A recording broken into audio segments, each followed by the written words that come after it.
Como eu estava dizendo no início, não era eu que ia pregar hoje. Eu havia combinado com o pastor Danilo para dar início a essa campanha de missões mundiais.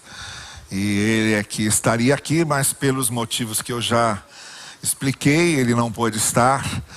E nós vamos, assim mesmo, pensar, apesar da ausência dele conosco hoje, pensar nesse tema da nossa campanha de missões mundiais, marcando, de certa forma, o início dessa campanha. Eu quero voltar ao texto que a Marluce fez referência aqui, que é a divisa da campanha, ao tema da campanha, e de alguma forma, nesses momentos, nessa manhã, eu queria refletir com vocês algumas coisas sobre esse tema. Mas receberão poder quando o Espírito Santo descer sobre vocês, e serão minhas testemunhas em Jerusalém, em toda a Judéia e Samaria, e até os confins da terra, como nós já dissemos juntos. Esse é o texto de Atos, capítulo 1, verso 8. A Junta de Missões Mundiais tem um tema, um slogan, que é repetido agora a cada ano, que é o vamos completar a missão. E dentro desse tema do vamos completar a missão, eles têm feito algumas variações. A variação desse ano é pelo poder do Espírito, ou no poder do Espírito, vamos completar a missão. E antes da gente completar essa missão aqui, antes da gente completar essa reflexão que eu preparei para vocês, eu queria conhecer os nossos visitantes, que é uma maneira educada de dizer que eu quase estava esquecendo, não é? Queria então completar aqui a apresentação dos nossos visitantes. Vocês que não são membros da nossa igreja e que estão nos dando hoje aí o prazer da sua visita, você que está vindo pela primeira vez, fique em pé para a gente conhecer você. Os nossos recepcionistas vão entregar para você uma lembrancinha da nossa igreja, aí onde você está. Pode ficar em pé. Você que não é membro da igreja, eles já estão vindo para fazer isso. Os membros da igreja que estiverem próximos, cumprimentem em nome da nossa igreja. Você que está acompanhando nosso culto pela internet, que não é membro da igreja, está com a gente sempre aqui. É muito bom ter você aqui com a gente também. Muito obrigado, podem sentar-se. É claro que a ideia de vamos completar a missão é uma ideia retórica. Não é essa geração que vai completar a missão, como não foi nenhuma das gerações anteriores, nesses 2000 anos, que completou a missão. É só um apelo retórico, figurado. É um apelo para nos lembrar que o cumprimento da missão depende da gente. E que cada geração deve cumprir a missão dentro das condições em que aquela geração está. Então é óbvio que esse texto, talvez não seja tão óbvio assim, mas eu quero dizer que é óbvio que esse texto está se referindo não a completar a missão em termos absolutos. Esta geração não vai completar a missão em termos absolutos. Nem a próxima, nem a outra. Mas cada geração deve estar disposta a completar a missão no que se refere à sua passagem por aqui. Nós, desta geração, somos responsáveis por completar a missão que é relativa à nossa geração, ao tempo que passamos aqui. O que significa, em outras palavras, fazer tudo o que pudermos para que o Evangelho de Cristo seja anunciado.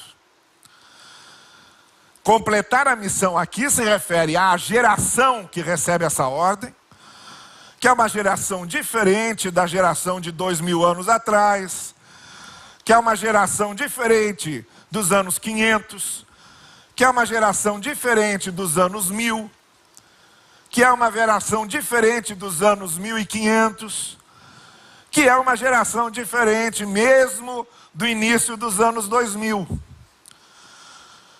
A nossa geração e cada geração tem peculiaridades, tem especificações, tem personalidade diferente e lida com questões diferentes em cada momento em que está presente para cumprir a missão. Então, quando a gente vê um tema desse, vamos completar a missão, não quer dizer que nós vamos conseguir, nessa geração, pregar o evangelho para o mundo inteiro e que nenhuma pessoa vai deixar de ser alcançada. Até porque está cada vez mais fácil, de certa forma, conseguirmos alcançar essas distâncias, às vezes até sem viagem nenhuma.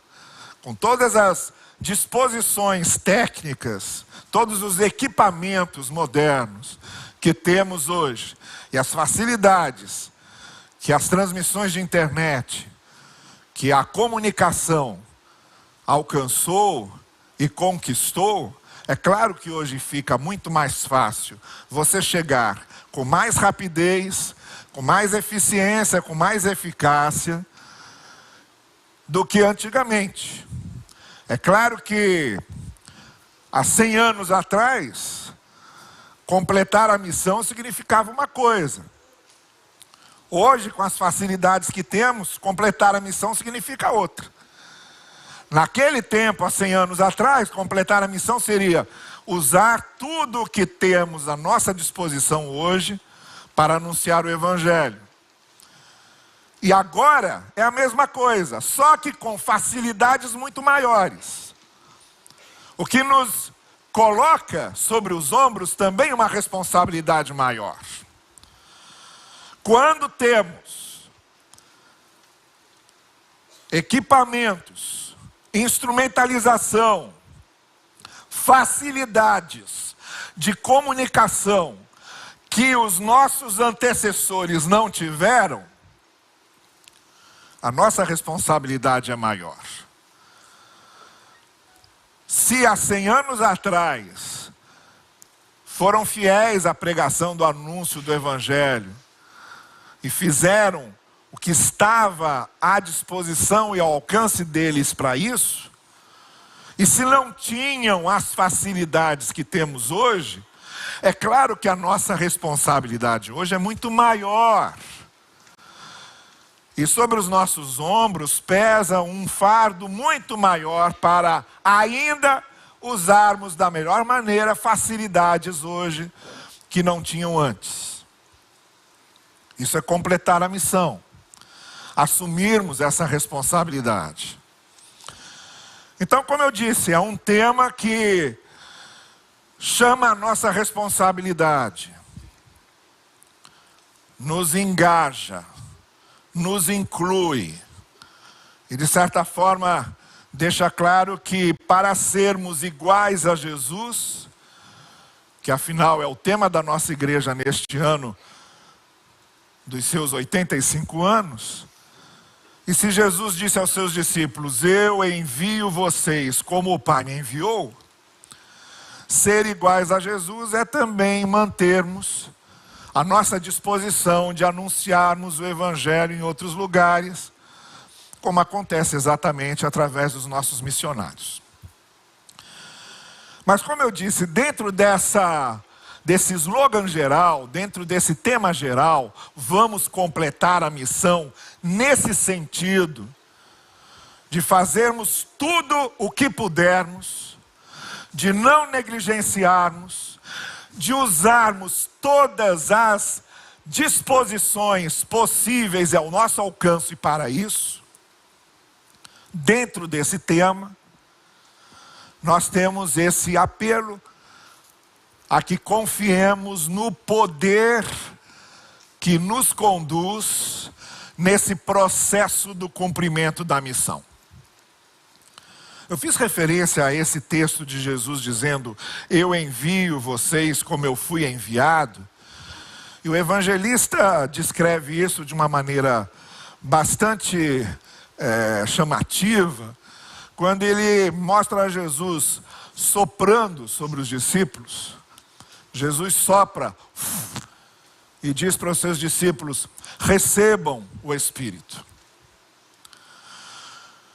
A palavra Espírito, que é a palavra ruar no hebraico, e que é a palavra pneuma no grego, e que é traduzida como Espírito, na verdade significa vento, sopro, fôlego. Quando a gente faz uma tradução literal desses textos, literal, o que a gente lê é: sobre a face da terra soprava um vento, em Gênesis 1. O que a gente lê é: e Deus, depois de criar o homem, soprou o fôlego da vida nele. O que a gente lê em Ezequiel é: e o sopro de Deus, e o vento de Deus, e o fôlego de Deus deu vida aos ossos secos. O que a gente lê literalmente é: Jesus soprou sobre seus discípulos e disse-lhes: recebam o poder. E o que a gente lê literalmente nesse texto de Atos 1 diz a palavra aos discípulos de Jesus nesses termos: vocês vão receber o poder do vento, o poder do fôlego, o poder do sopro, do vento santo, do fôlego santo, do sopro santo. E todas as vezes que a palavra Espírito Santo aparece nos textos bíblicos, ou é usada a palavra ruar no Antigo Testamento, vento, fôlego e sopro, ou é usada a palavra pneuma do Novo Testamento, que também é vento, fôlego, sopro, que você conhece muito bem, porque afinal o seu pneu está cheio de pneuma, ou está cheio de ar para o seu carro poder rodar. E por que é que é dado o nome de vento, de sopro, a essas ações de Deus? Por que é dado o nome de Espírito a essa revelação de Deus especial nessas situações? Por que é chamado de poder do Espírito, ou poder do vento, ou poder do sopro, ou poder do fôlego? Por que é que na letra do texto e na interpretação que os cristãos fazem da atuação de Deus como vento, como sopro e como fôlego, por que que isso é feito?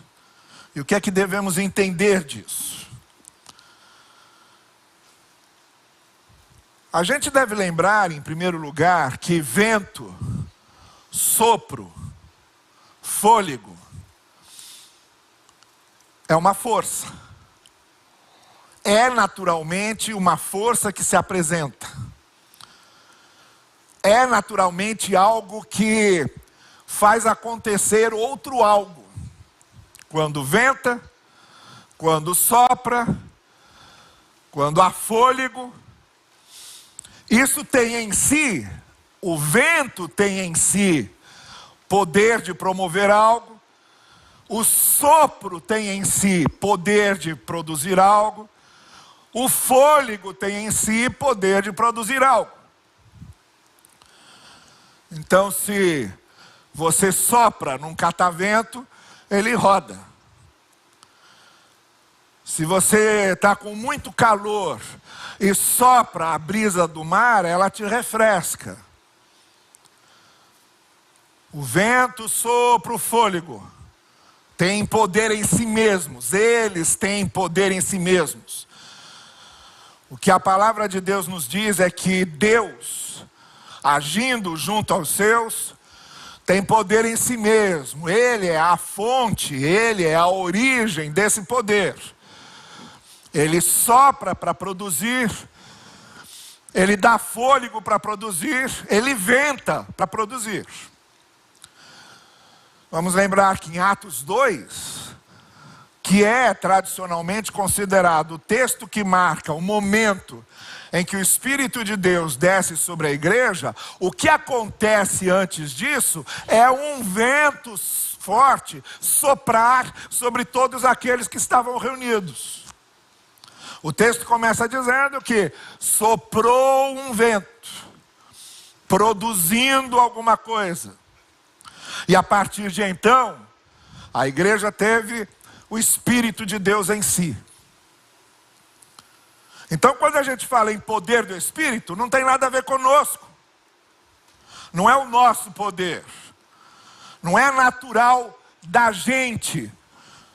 Esse sopro do anúncio do Evangelho, esse fôlego do testemunho, esse vento do conforto divino, não é natural de nós mesmos, mas vem de Deus.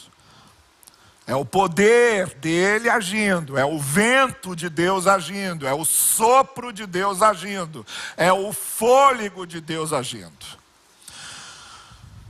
A segunda coisa que é importante nós notarmos sobre essas palavras, ruar e pneuma, vento, fôlego, sopro, é que estão em movimento. Vento é movimento. Sopro é movimento. Fôlego é movimento. O que significa dizer que quando Jesus disse aos seus discípulos: assim como o Pai me enviou, eu envio vocês, e soprou sobre eles, Jesus estava dizendo: vocês também, a partir de agora, estão em movimento. A igreja que tem o poder do vento, do sopro e do fôlego de Deus, está sempre em movimento, está sempre agindo, está sempre causando coisas, provocando situações, marcando a vida das pessoas, transformando as realidades. Se uma coisa que uma igreja não é quando tem o vento de Deus, o sopro de Deus e o fôlego de Deus, quando tem o ruar e o pneuma de Deus, é ser estática, é ser parada, é estar imóvel. Porque vento quando bate move as coisas. Sopro quando bate move as coisas. Fôlego quando acontece dá vida às coisas. Então, assim como a gente entende que o poder não é nosso, é algo que vem de Deus para a gente, nós também entendemos que a partir do momento em que esse poder age em nós, ele nos coloca em movimento.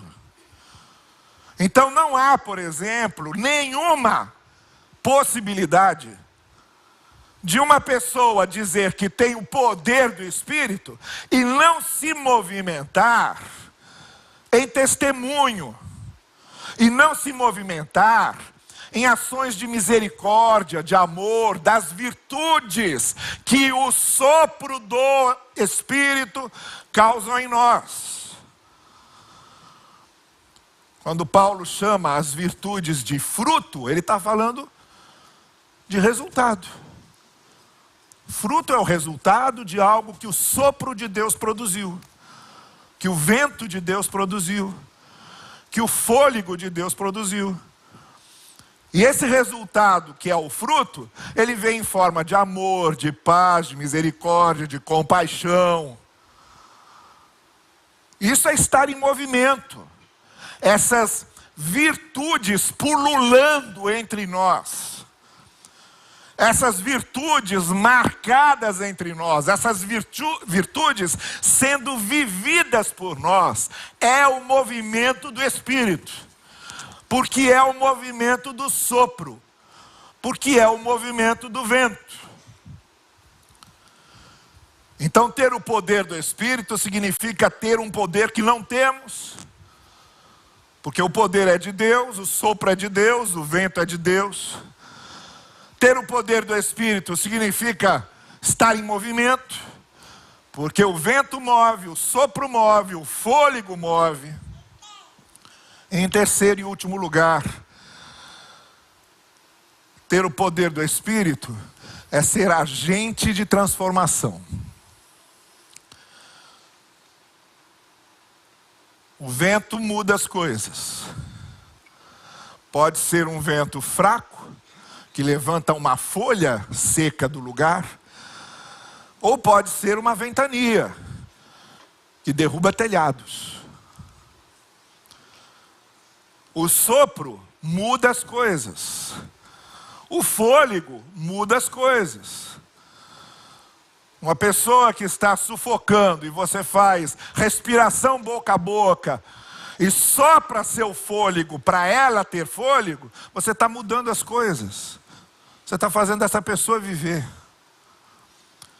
O vento que bate na vela de um barco muda as coisas. Barco parado não serve para nada. É só quando o vento bate nas velas e impulsiona o barco é que ele serve para alguma coisa. Então o vento, o sopro, o fôlego tem esse elemento de transformação. E o que a palavra de Deus nos mostra é que sempre que o vento de Deus sopra, sempre que há o fôlego do Senhor se revelando, sempre que o sopro do Senhor se apresenta, alguma coisa acontece, alguma coisa muda na nossa vida, ou através de nós na vida do outro, mas as mudanças acontecem porque vento, sopro e fôlego produzem coisas, resultam em coisas. E é aí que a gente chega na razão porque a ideia de completar a missão depende intrinsecamente da compreensão do sopro de Deus, ou do poder do Espírito. Porque o sopro de Deus não é nosso, o sopro de Deus é de Deus. Então, a obra missionária é feita através de nós, mas não é um sopro nosso, nem é um fôlego nosso, nem é um vento nosso. É do Espírito de Deus. Não é algo que podemos dizer, nós estamos realizando isso, mas com certeza é algo que podemos dizer, Deus está realizando essas coisas através de nós, soprando através de nós, porque o sopro é dele. Em segundo lugar, tem a ver com missões, com completar a missão, porque o vento, o sopro, o fôlego estão em movimento. Missões são movimento. Fazer missões é fazer movimento. Uma igreja missionária é uma igreja que se move no anúncio do Evangelho, que se move no alcance de pessoas que precisam do Evangelho, que se move no alcance de lugares que não conhecem o Evangelho. Estamos nos movendo, ou mesmo nós nos movendo, ou nos movendo através dos missionários que sustentamos, mas tudo é movimento. É o sopro movendo as coisas e se movendo. E o que é que isso tem a ver com completar a missão?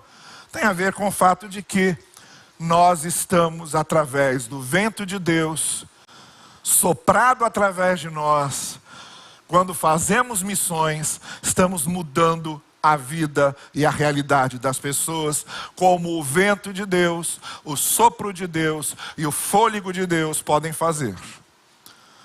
Fazer missões, então, significa promover mudanças. Fazer missões significa provocar transformações das pessoas e da sociedade, das realidades e das circunstâncias. Porque sempre que anunciamos o Evangelho, nós estamos anunciando o maior gerador de mudanças que há no mundo, que é o poder do Evangelho do Senhor Jesus Cristo. Então, quando nós fazemos essa chamada, vamos completar a missão pelo poder do Espírito, é sobre isso que estamos falando. É a respeito disso que estamos tratando. É a isso que estamos nos referindo. O sopro é de Deus, o sopro se move e o sopro gera mudanças.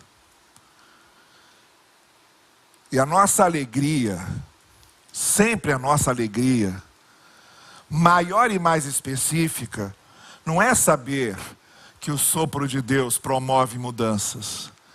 É muito especialmente saber que o sopro de Deus promove mudanças através da gente. Não há nada melhor para uma igreja saber do que isso, que por meio dela e através dela, o sopro de Deus tem mudado a vida das pessoas. E não há nada melhor para você saber do que você descobrir que a vida de alguém foi transformada quando o sopro de Deus soprou sobre aquela pessoa através de você, do seu testemunho, da sua vida, da sua presença, da sua ação, do seu amor, da sua misericórdia, do seu espírito de pacificação, da sua compaixão. Não há melhor presente do que ouvir alguém nos dizer: você foi uma bênção para a minha vida. E quando uma pessoa nos diz: você foi uma bênção para a minha vida, ela está dizendo: o sopro de Deus agiu sobre mim e veio até mim através de você. A maior compensação que podemos ter quando sabemos que o sopro de Deus, que fazer missões é o sopro de Deus soprando através de nós, é quando descobrimos que pessoas estão sendo transformadas, que vidas estão sendo transformadas através de nós, do nosso testemunho, da nossa presença, da nossa ação, do nosso trabalho. Que acima de todas as coisas, nessa campanha de missões mundiais, cada um de nós se coloque no altar de Deus, nas mãos de Deus, nas mãos do sopro de Deus, nas mãos do vento de Deus, nas mãos do fôlego santo, nas mãos do sopro santo, nas mãos do vento santo, para que esse vento sopre, para que esse vento santo sopre, vente e dê fôlego através de nós e das nossas vidas. Que assim o Senhor nos use. Amém. A gente vai